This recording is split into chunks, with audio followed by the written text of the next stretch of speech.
Welcome to another edition of Coffee with the Goose, where we talk about things that are interesting, fascinating, and irritating. I'm the Goose. Glad to have you back. And for you first-time viewers, welcome. Hope you enjoyed the program. I've got some more interesting topics to cover today. But first, let's get our caffeine so we're ready to go. My coffee, as you know, very strong, like my opinion, and I got some creamer in there to make it sweet, just like me. All right. Let's get back to boxing, shall we? And no, it's not all Manny Pacquiao, although he's part of the conversation.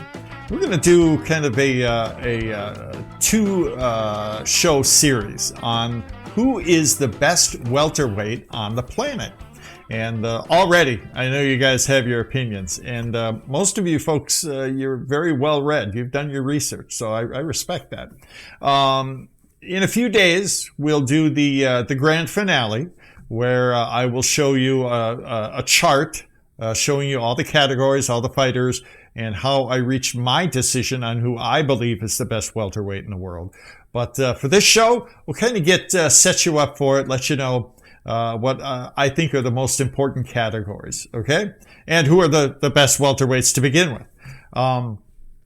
We'll go with in my opinion, which I think we all share, and that is who are the best welterweights. What's the list? Let's narrow it down. I think there's the list is 6 fighters. And anybody else, although there's a lot of great welterweights, I don't think anybody else belongs on this list. Only 6, okay? And in no particular order, so don't get ahead of me, okay? The 4 title holders as of now, Terrence Crawford, unbeaten. Errol Spence Jr., unbeaten. Manny Pacquiao just won I think it was WBA title.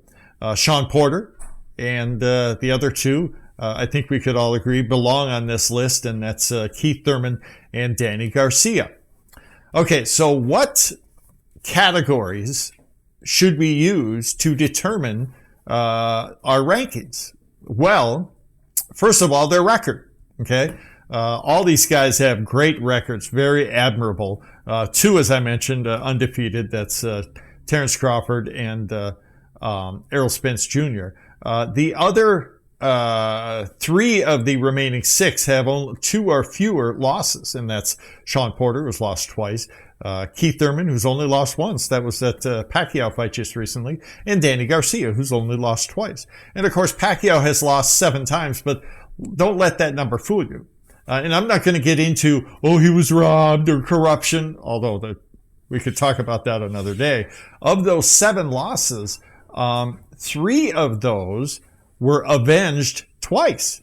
The Eric Morales loss, Pacquiao came back and knocked him out twice. Let's see, who are the other 2 losses? You've got, now I'm at a loss here, but he has avenged the other two of those 7 losses multiple times. So, that 7 losses can be a little bit misleading. So first we judge these fighters by their record. Okay, Manuel Marquez is one of them. It'll come back to me. I'm old, okay? I can't remember all these names. That's why I have my notes here. So record is the first category. The second is experience. And again, I'm not going to give you the rankings right now, but you can pretty much guess who's got the most experience. And third is resume.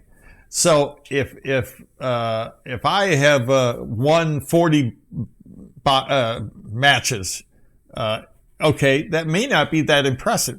Depends on who I fought.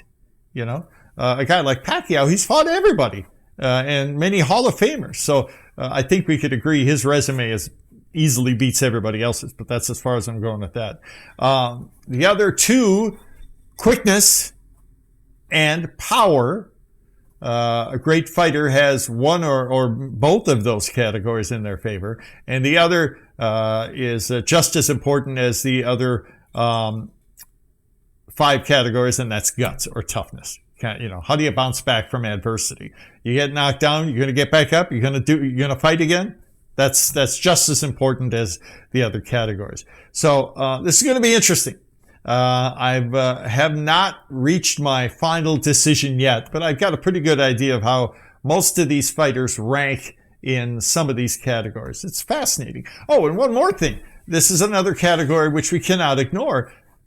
Several of these fighters have already faced each other. So you have to take that into consideration. Porter has fought Garcia and Thurman, and Thurman has fought Porter and Garcia. So that little trilogy is very interesting as well. And a couple of those decisions were very narrow, but they're decisions nonetheless. So a victory is a victory. So this is going to be interesting. Again, I want your opinion before I go forward with this. I'll wait a few days before I unveil my my opinion. Again, the 6 welterweights that I think, and I think most of you agree, are the top welterweights in the world are Terrence Crawford, Errol Spence Jr., Manny Pacquiao, Sean Porter. All of those are title holders, and I think we're going to get that list narrowed down, who has a title or not. And the other 2 are former title holders, Keith Thurman and Danny Garcia. And no, Mikey Garcia is not on it. Sorry. Hey, come on now. Mikey Garcia is a fine fighter, but he's only had one fight at welterweight, and he did not look good. Errol Spence Jr. Took him to school. It was embarrassing. So this is going to be interesting. Again, the 6 categories that I would like to judge fighters on: their record, the amount of experience they have, their resume, which is as important as anything, their quickness, their power, and their guts. And I know already, as you're thinking through this, you've got a pretty good idea of who outranks the others in a lot of these different categories. So this is going to be fun. Again, we'll do it. I'll unveil my top 6, number 1 to 6 here in just a few days. I'll have a nice big chart for you to show you exactly where I'm going. And just to give you an idea, and again, I'm not going to get into too many details right now. Just want to give you an idea of the resume of some of these fighters. They all have good resumes. Pacquiao, of course, head and shoulders above any of them. But take a look at this. Crawford has fought Jeff Horn and Amir Khan. Errol Spence Jr. has fought Kell Brook, Lamont Peterson, and Mikey Garcia. Sean Porter, a real warrior, has fought Adrian Broner, Keith Thurman, Berto, Danny Garcia, and Ugas. So he's fought some tough characters, and he used to be Manny Pacquiao's sparring partner, so he knows what it's like. Keith Thurman, of course, another great former champion, has fought Robert Guerrero, Sean Porter, Danny Garcia, and Manny Pacquiao. So you can't shortchange Keith Thurman. I mean, he has the resume and the guts. He'll take on anybody, and probably Errol Spence Jr. later. Hopefully that should be a good fight. And Danny Garcia. Don't shortchange him because he's not a title holder. He's fought Amir Khan, Zab Judah, Lucas Matisse. He's beat all of those guys. And guess what? Who else he's fought? You may forget this. Eric Morales, Hall of Famer. Now, granted, Morales was at the tail end of his career, but it's Eric Morales nonetheless. He beat him twice and knocked him out once. So Danny Garcia deserves all the praise in the world. He definitely belongs in this top 6 that we're going to unveil in a few days. Again, I want your opinion. Let me know in the comments section here after this video.